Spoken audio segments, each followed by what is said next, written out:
ప్రభునామనకు స్తుతి మహిమ కలుగును గాక. హల్లెలూయా. ఇద్దరు స్త్రీలను మేము ముందుంచాలని నేను ఆశపడుతున్నా.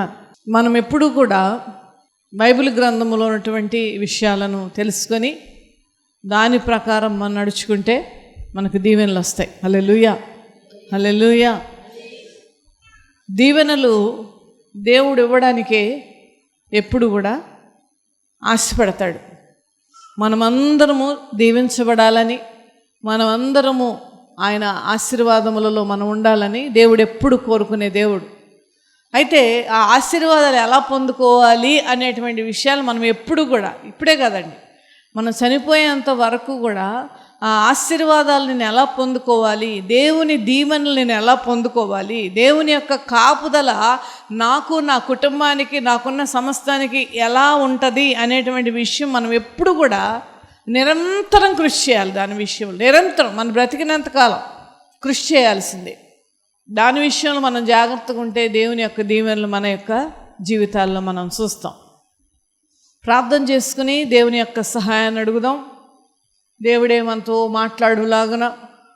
తండ్రి అయిన దేవ, పరిశుద్ధుడా, నీకు స్తోత్రాలు. నీ దాస్తురాలు నిలబడుచుండగా తండ్రి నీవే మాట్లాడమని ప్రార్థిస్తున్నాను తండ్రి. ఈ యొక్క స్త్రీల ద్వారా నా తండ్రి ప్రభా మేము నేర్చుకోవాలి. ఈ సమయంలో నా ప్రభా నేర్చుకొనుట, సరి చేసుకొనుట నా తండ్రి, నా ప్రభా దేవా నాయన మాకెంతో గొప్ప భాగ్యము నాయన.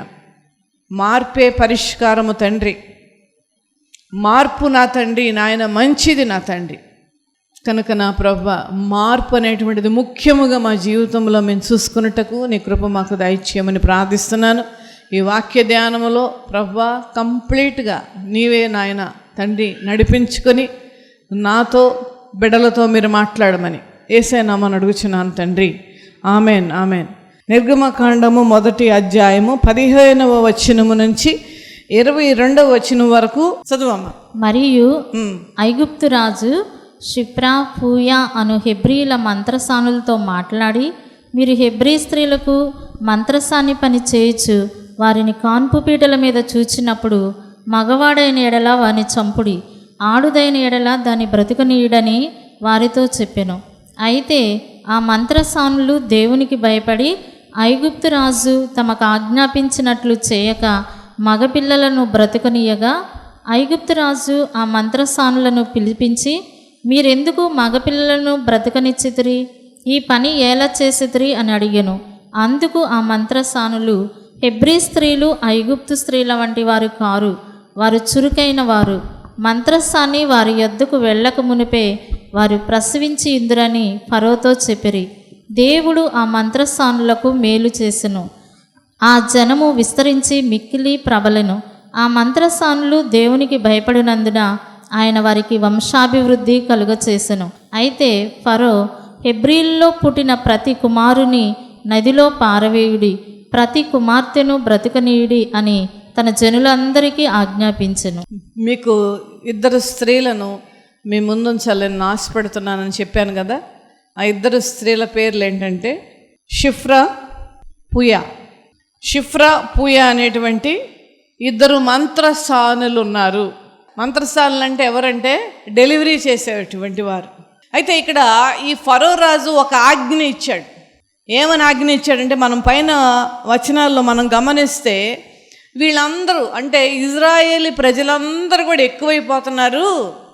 వీళ్ళు ఎట్లా ఎక్కువైపోతే మాకు ఒకవేళ రేపు థ్రెట్ వస్తుందేమో, మాకు ఒకవేళ మా యొక్క రాజ్య స్థానంలో కానీ మా యొక్క పరిపాలనలో కానీ వాళ్ళు ఎక్కువ మంది ఉంటే వాళ్ళందరూ ఏకమైపోయి అనేక విషయాలలో మమ్మల్ని ఇబ్బంది పెడతారేమో అనేటువంటి ఉద్దేశంతో ఆ రాజు ఏం చేశాడంటే మగపిల్లలందరినీ కూడా చంపేయమన్నారు. ఎందుకంటే వాళ్ళు గనక పుట్టి పెరిగితే ఎక్కువ మంది అయిపోతారు, నా రాజ్యానికి, నా సింహాసనానికి ఆటంకం అవ్వచ్చు, మెజారిటీ వాళ్ళది ఉన్నది కనుక రేపు నాకేమన్నా ప్రాబ్లం వస్తుందేమో అని చెప్పేసి మంత్రసానులకు రాజు, ఫరో అయిన రాజు ఏం చెప్తాడంటే పుట్టంగానే చంపేయమని. అయితే ఇక్కడ ఏం చేశారు, ఇక్కడ షిఫ్రా, పూయా అనేటువంటి మంత్రసానులు. అయితే ఆ మంత్రసానులు దేవునికి భయపడి ఐగుప్తు రాజు తమకు ఆజ్ఞాపించినట్లు చేయక మగపిల్లలను బ్రతకనీయగా, ఐగుప్తు రాజు ఆ మంత్రసానులను పిలిపించి, మీరెందుకు మగపిల్లలను బ్రతకనిచ్చితిరి, ఈ పని ఎలా చేసితిరి అని అడిగెను. అందుకు ఆ మంత్రసానులు, హెబ్రీ స్త్రీలు ఐగుప్తు స్త్రీల వంటి వారు కారు, వారు చురుకైన వారు. ఇక్కడ చూడండి, ఈ మంత్రసానులు ఏం చేశారంటే చంపలేదు. ఎందుకు చంపలేదు? దేవునికి భయపడ్డారు. వాళ్ళు రాజుకు భయపడలా. చూడండి, హెబ్రీ స్త్రీలు ఐగుప్తు స్త్రీలు వంటి వారు రాజుకు చెప్తున్నారు. అక్కడ రాజుకి ఎదురు సమాధానం చెప్పడం అనేటువంటిది చాలా చాలా చాలా అప్పటికే చాలా ధైర్యంతో నిలబడ్డారు రాజు దగ్గర. పైగా ఆ మాటలో సరైనటువంటి రాజు అయితే ఖచ్చితంగా అర్థం చేసుకుంటాడు. ఏంటంటే, నువ్వేమో ఫరోవి, నువ్వు ఐగుప్తుడివి, ఐగుప్తు రాజువి, నీ ఉండేటువంటి ఐగుప్తీల వలె స్త్రీల వలె ఉండేటువంటి వారు అనుకుంటున్నావా? ఐగుప్తు స్త్రీల వంటి వారు కాదు, హెబ్రీ స్త్రీలు చురుకైన వారు అని రాజుకు చెప్పారు. కానీ ఇక్కడ ఏంటంటే, దేవునికి ఎందుకు భయపడ్డారంటే, జీవము గలటువంటి పిల్లల్ని చంపుట అనేటువంటిది వాక్యానుసారమైనది కాదు, అది దేవుడు ఇష్టపడనిది. గర్భములో ఉన్నటువంటి పిల్లలను చంపడం అనేటువంటిది ఇది దేవునికి వ్యతిరేకత, అది హత్యతో సమానము, ఇది తప్పు, ఇది నేను చేయకూడదు. రాజు ఆజ్ఞ ఇస్తే ఇచ్చాడు. ఒకవేళ మా ఉద్యోగాలు తీసేస్తే తీసేస్తాడు, ఒకవేళ మమ్మల్ని పనిష్ చేస్తే చేస్తాడు, లేదంటే ఒక శిక్ష ఏమన్నా చేస్తే చేస్తాడు. కానీ మేము రాజుకు భయపడవలసిన పని లేదు. ఈ స్త్రీలు వీళ్ళిద్దరు తీసుకున్నటువంటి నిర్ణయం ఎంత అద్భుతమైందో చూడండి దేవుని బిడ్డలారా. స్త్రీలు నిర్ణయాలు తీసుకుంటున్నప్పుడు కొంతమంది దాని మీద ఎంత బాగా నిలబడతారో దేవుని బిడ్డలారా, అలాగే నిలబడ్డారు వీళ్ళు కూడా. నిలబడితే దేవుడు ఏం చేశాడండి? మేలు చేయక ఆయన ఉండలేడు, ఆ మేలే చేశాడు వీళ్ళకి. హల్లెలూయా, చప్పట్లు కొట్టి దేవుని నామాన్ని మహింపరుద్దాం. హల్లెలూయా, హల్లెలూయా. ఈ ఇద్దరు స్త్రీలకు దేవుడు మేలు చేశాడు. హల్లెలూయా. చూద్దామండి, ఇక్కడ దేవుడు ఆ మంత్రసానులకు మేలు చేసెను. హల్లెలూయా, హల్లెలూయా. దేవుడు మేలు చేయడం అని అంటే మామూలు కాదు. మనుషులు ఇచ్చేటువంటి వివిధ రకాలైనటువంటి విషయాల్లో మేము చాలా పొంగిపోతూ ఉంటాం మనం. కానీ దేవుని యొక్క మేలు చాలా అద్భుతంగా ఉంటుంది దేవుని బిడ్డలారా. దేవుని యొక్క మేలు చాలా చాలా చాలా మనలను ఎంతో ఆనందింపచేసేది. ఆయన మేలు ఆ మంత్రస్థానులకు మేలు చేశాను. ఒక్కసారి ద్వితీయోపదేశకాండం వెళ్దాం. ద్వితీయోపదేశకాండం 28వ అధ్యాయము 11వ వచనం చదువుదామమ్మా. మరియు యెహోవా నీకిచ్చేదనని నీ పితరులతో ప్రమాణము చేసిన దేశమున యెహోవా నీ గర్భఫల విషయములోను నీ పశువుల విషయములోను నీ నేల పంట విషయములోను నీకు సమృద్ధిగా మేలు కలగచేయును. హల్లెలూయా, హల్లెలూయా. సమృద్ధి మామూలు మేలు కాదండి. అర్థం చేసుకోండి వాక్యాన్ని. మామూలు మేలు కాదు, ఇది అద్భుతమైనటువంటి మేలు. ఆ మేలులను దేవుడు ఇచ్చాడంట. ఏ విధముగా ఇక్కడ మనం చూద్దాం. మీ పితరులతో నేను ప్రమాణము చేసినటువంటి ఆ గర్భఫలము విషయములో, అంటే నీ గర్భాన పుట్టినటువంటి నీ బిడ్డల విషయములలో, వారి ఉద్యోగ విషయములలో, వారి వివాహాల విషయములలో, వారి ఆరోగ్య విషయములలో, వారి బిడ్డల విషయములలో చూడండి. దీవెన అనేటువంటిది ఒక్క ఆ యొక్క పిల్లలకు వరకు మాత్రమే కాదు, వంశముగా తరతరాలుగా 1000 తరముల వరకు నేను దీవిస్తానని వాగ్దానం చేస్తున్నాడు దేవుడు. హల్లెలూయా. ఆయన మేలు అనేటువంటిది తరతరాలు. మనం వెళ్ళిపోతాం, మనకు వయసు వస్తుంది, మనం అందరం వెళ్ళిపోతాం. కానీ మనకు పుట్టిన బిడ్డలు, వారికి పుట్టిన బిడ్డలు, వారికి పుట్టిన బిడ్డలు, వారికి పుట్టిన బిడ్డలు, 1000 తరాలు. చూసారండి, మన ఊహకు కూడా అందదు ఆయన ఆలోచనలు, మన ఊహకు కూడా అందదు ఆయన ఆశీర్వాదాలు, మన ఊహకు కూడా అందదు ఆయన చేసేటువంటి మేలులు. నీ గర్భఫలములో పుట్టినటువంటి బిడ్డల తరముల వరకు నేను మేలు కలుగ చేస్తానని దేవుడు వాగ్దానం చేస్తూ ఉన్నాడు. అంతేకాకుండా ఇక్కడ చూద్దామండి, పశువుల విషయములో పిల్లల వరకు ఆశీర్వాదం ఇచ్చింది అనుకోండి. మన గేదెలో మన మేకలో జబ్బు పడితే ఎలాగో, అవునా? ఎంత బాధ ఉంటుంది అది మనకి. మా ఇంటి దగ్గర మాకు పాలు పోసేటువంటి ఆవిడ, చాలా గేదెలు ఉన్నాయి ఆమెకి. ప్రార్థన చేయడం మొదలుపెట్టిన దగ్గర నుంచి బోళ్ళని ఆడపిల్లలు పుట్టడం మొదలుపెట్టినాయి గేదెలకి. హల్లెలూయా. చూడండి, పుట్టడమే కాకుండా మంచి ఆరోగ్యకరంగా పుట్టిన దూడలన్నీ కూడా ప్రార్థన చేస్తాం మేము. వాళ్ళ గురించే కాదండి, ఆ చుట్టుపక్కల చాలామంది ఆ పచ్చిక బయలు ఉంటే గనక అక్కడ తీసుకుని వస్తారు. నేను అదే ప్రార్థన చేస్తాను, ప్రభు ఇక్కడ ఉన్న పశువులను దీవించయ్యా, ఆ మేకలు గొర్రెలను మీరు దీవించయ్యా. 2 పెట్టే చోట 3 పెట్టాలి, 1 పెట్టే దగ్గర 2 పెట్టాలి, బలంగా ఉండాలి, మంచి డెలివరీ అవ్వాలి పశువులకు. అది దేవుని దీవెన. పశువులను కూడా దేవుడు దీవిస్తానంటున్నాడు. హల్లెలూయా.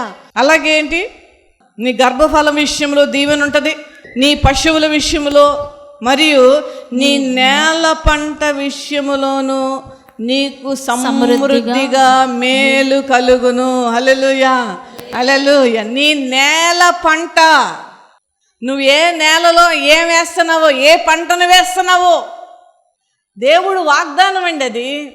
మీరు అందుకనే విత్తనాలు వేస్తున్నప్పుడే ప్రార్థనాపూర్వకముగా వేయండి. మీ భర్తలకు చెప్పండి, అయ్యా ఈ నేలలో ఈ విత్తనాలు వేస్తున్నానయ్యా, ఏ కీడు రానివద్దయ్యా, ఏ పురుగు పట్టనివద్దయ్యా, రుచికరంగా ఉండాలయ్యా. ప్రార్థన చేస్తే ఆ నేల పంటకు దేవుడు ఏం చేస్తాడంటండి, మేలునిస్తాడంట. హల్లెలూయా, హల్లెలూయా. ఆ మేలు ఆ మంత్రస్థానులకు దేవుడిచ్చే నేల పంట విషయంలో నీకు సమృద్ధి అయిన మేలు కలగజేస్తాడు. హల్లెలూయా, హల్లెలూయా. ఎందుకనగా చూడండి, దేవుడి గురించి మనం చేసే ప్రతిదీ కూడా వ్యర్థం అవ్వదు. దేవుడి గురించి మనం చేసేటువంటి ప్రతిదీ కూడా వ్యర్థము కాకుండా పోవడమే కాకుండా, ఆ యొక్క మహాదేవుడు, సర్వశక్తివంతుడైనటువంటి ఆ దేవుడు నీ గర్భఫలం విషయములో, నీ కుటుంబ విషయములలో, నీ నేల పంట విషయములలో, నీ పశువుల విషయములలో అత్యధికమైన సమృద్ధి అయిన ఆశీర్వాదం ఇవ్వబోతూ ఉన్నాడు. గట్టిగా స్తోత్రం చెప్పండి.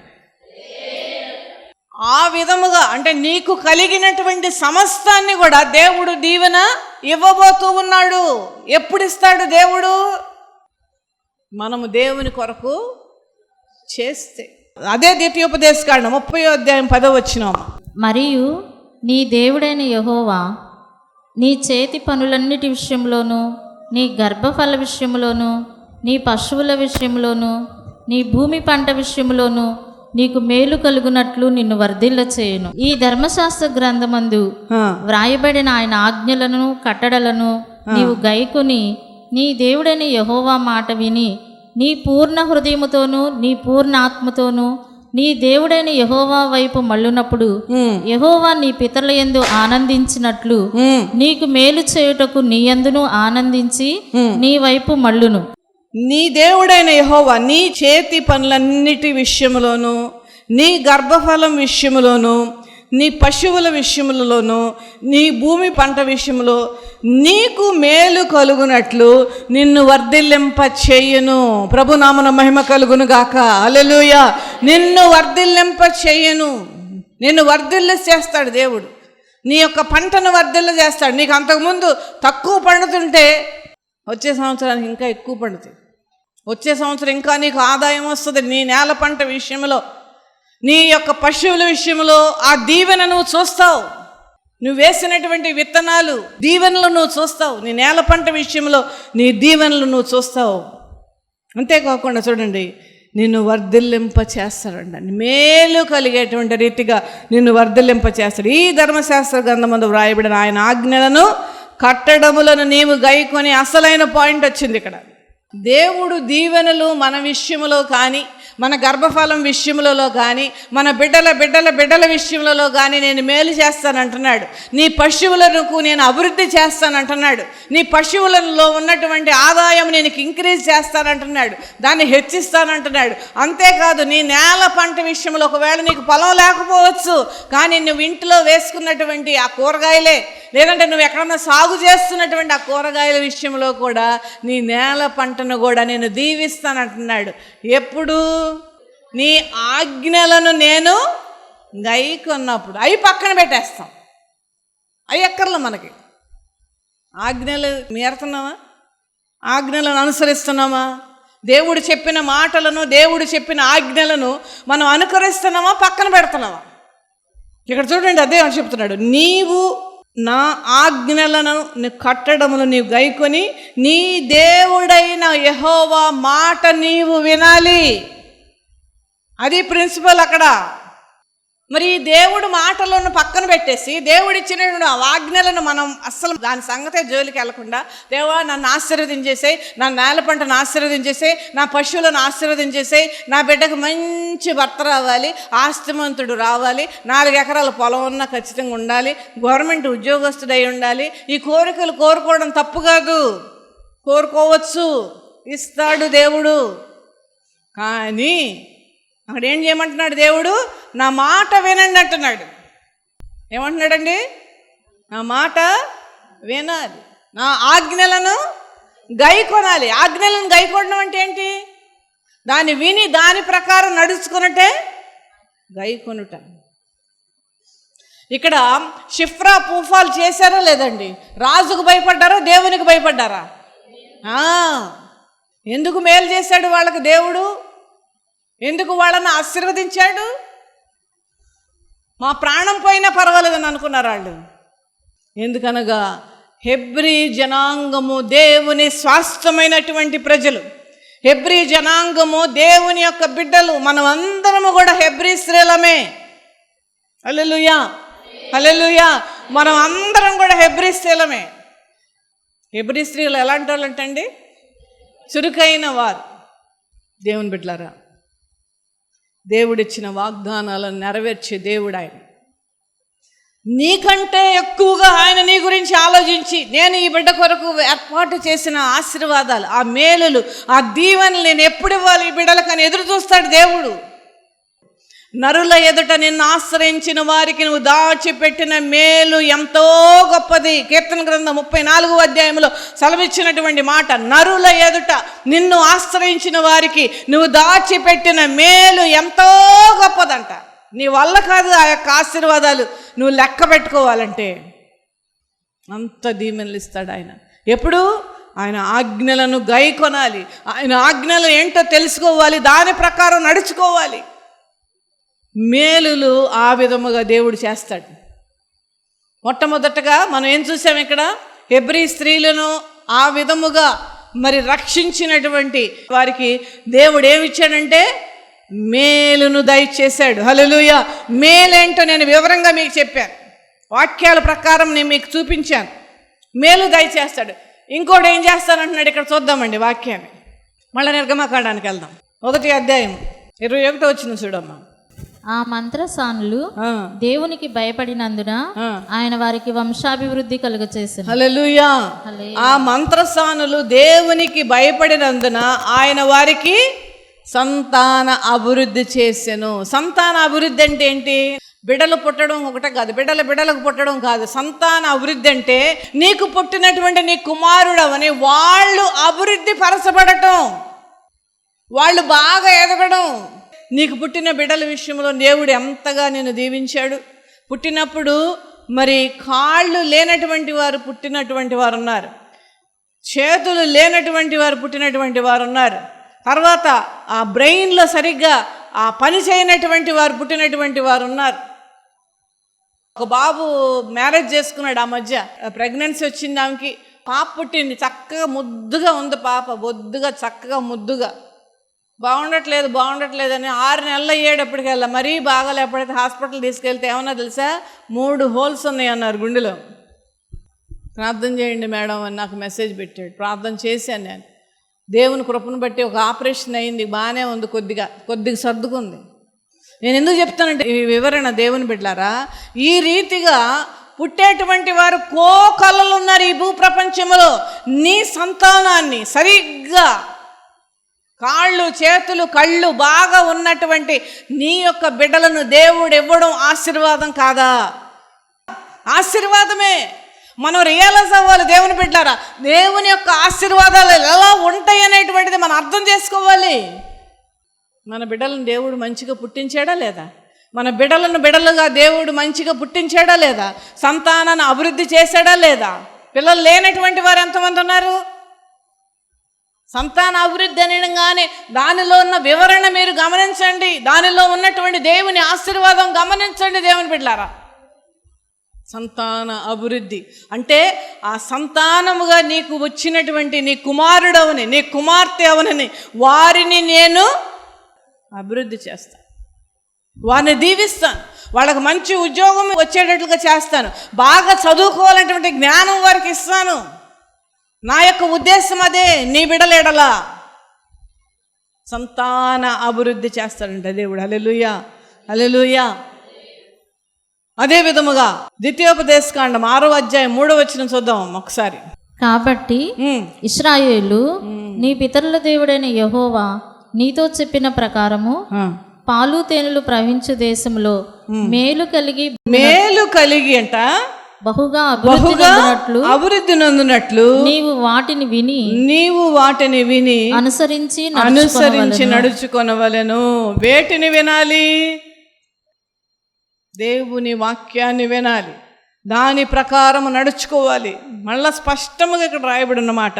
కాబట్టి ఇశ్రాయేలు, నీ పితరుల దేవుడైన యెహోవా నీతో చెప్పిన ప్రకారము పాలు తేనెలు ప్రవహించు దేశములో మేలు కలిగి బహుగా అభివృద్ధి నొందునట్లు నీవు వాటిని విని అనుసరించి నడుచుకోనవలెను. దేని వినాలంటే వాక్యాన్ని వినాలి, దేవుని ఆజ్ఞలను వినాలి, దేవుడు ఏ కట్టడాలు మనకు నియమించాడో అవి వినాలి, దాని ప్రకారము నడుచుకోవాలి. ఈ స్త్రీలు షిఫ్రా మరియు పూయ ఇద్దరు కూడా అదే విధముగా నడుచుకున్నారు. కనుకనే వాళ్ళకు మేలు చేశాడు దేవుడు. హల్లెలూయా, హల్లెలూయా. ఊరికే రాసేసి చదువుకుంటున్నాం, వెళ్ళిపోతున్నాం, కానీ దానిలో ఉన్నటువంటి విషయాలను మనం అర్థం చేసుకోలేకపోతున్నాం. మేలును దేవుడు అభివృద్ధిని కలుగజేస్తాడు. మొట్టమొదటిగా మేలును దయచేశాడు, రెండవదిగా అభివృద్ధి కలుగజేశాడు. ఆ అభివృద్ధి విషయంలో కూడా రెండవ రెఫరెన్స్ ఒక్కసారి యెహెజ్కేలు గ్రంథము 36వ అధ్యాయము 29వ వచనం. మీ సకలమైన అపవిత్రతను పోగొట్టి నేను మిమ్మల్ని రక్షింతును. మీకు కరువు రానియక ధాన్యములకు ఆజ్ఞ ఇస్తాడంట. ఒక్కసారి ఆగుదామమ్మా. ఇక్కడ మీ ఇంటి చుట్టుపక్కల ఏమేమి ఉన్నాయమ్మా? ధాన్యాలు, వరి ఉందా? మినువులు ఉన్నాయా? వేరుశనగ ఉంది. ఆ యొక్క గింజలకు ఆజ్ఞ ఇస్తాడంట. ఎంత అద్భుతం అండి!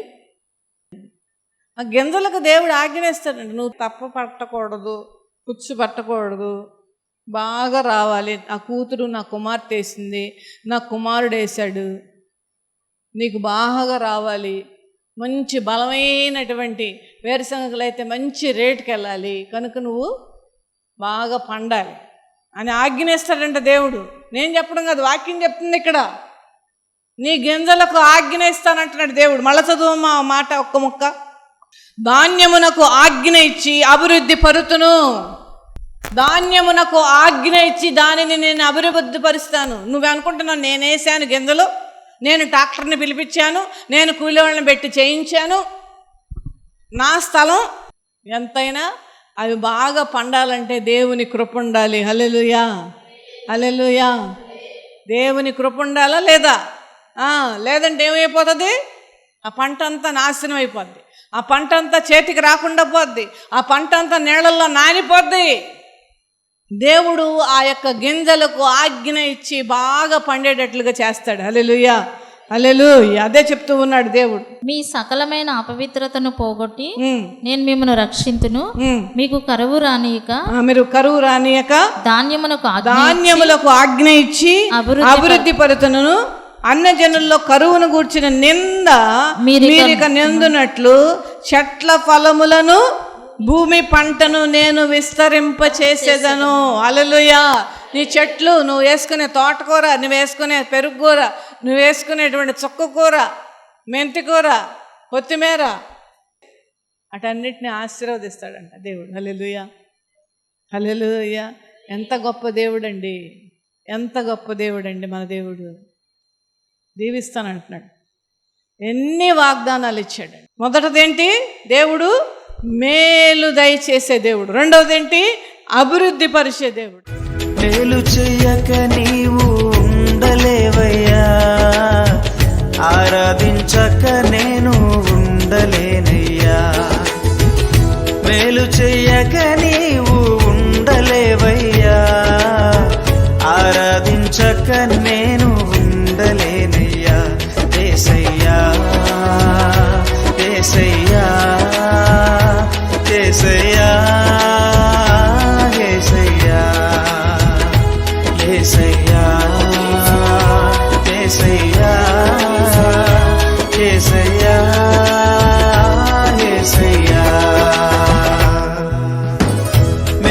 చేయక నీవు ఉండలేవయ్యా, ఆరాధించక నేను ఉండలేనయ్యా. మేలు చేయక నీవు ఉండలేవయ్యా, ఆరాధించక నేను ఉండలేనయ్యా.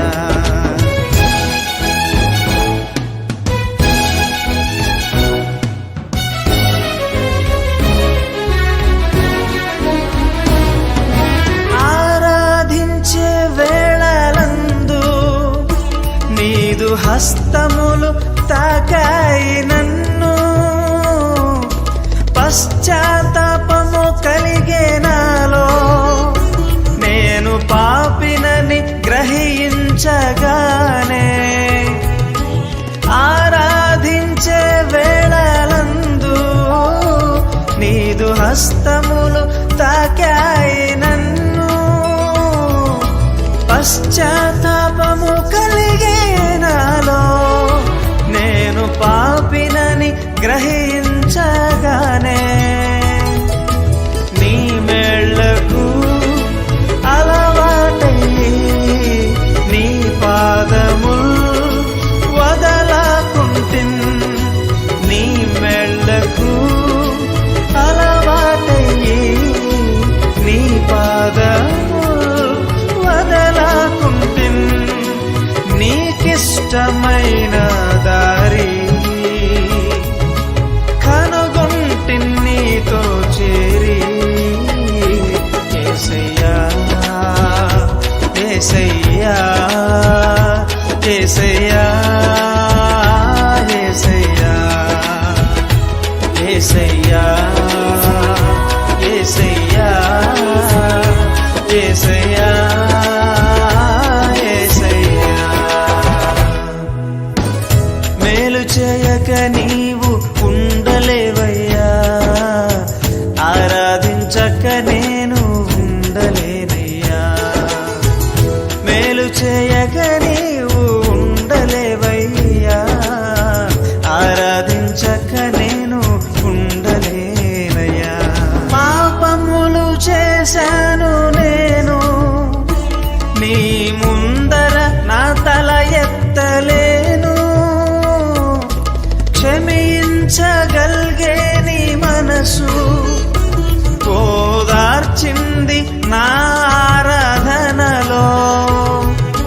పాపములు చేశాను నేను, నీ ముందర నా తల ఎత్తలేను. క్షమించగలిగే నీ మనసు ఓదార్చింది నా ఆరాధనలో. నా హృదయము నీతో అంది, నీకు వేరై మనలేనని. నా హృదయము నీతో అంది, నీకు వేరై మనలేనని. అతిశయించద నిత్యము నిన్నే కలిగున్నందుకు. యేసయ్యా యేసయ్యా యేసయ్యా